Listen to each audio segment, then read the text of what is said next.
İkinci yeri götürüp Taşıyev Emin.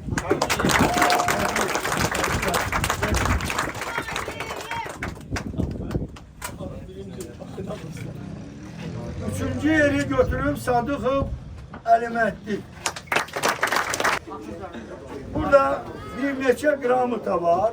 Hansılar ki tərtifləniblər bəzi idmançılar. Məmmədov Ağaşirin. En genç sürücü. Zülfüqarlı Elnur.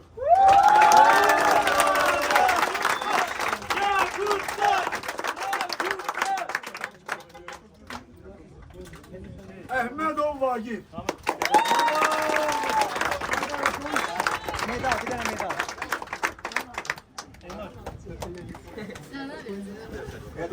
Ha, biri de o şeye, en gence. En gence, ha. O en genci kime verdi? Hadi. Bir de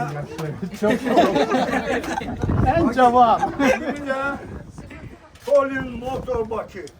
Devamı da. Sultanlarla yazırlar.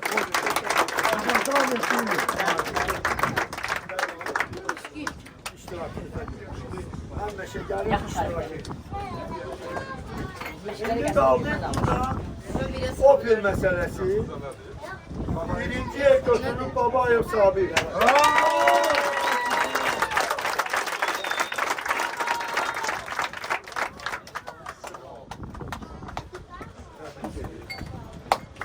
Bu senin.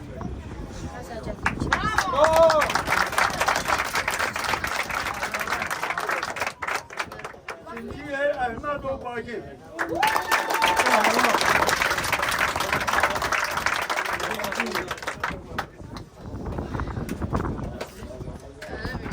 Üçüncü yer verirler Mirza Canov Rahmet.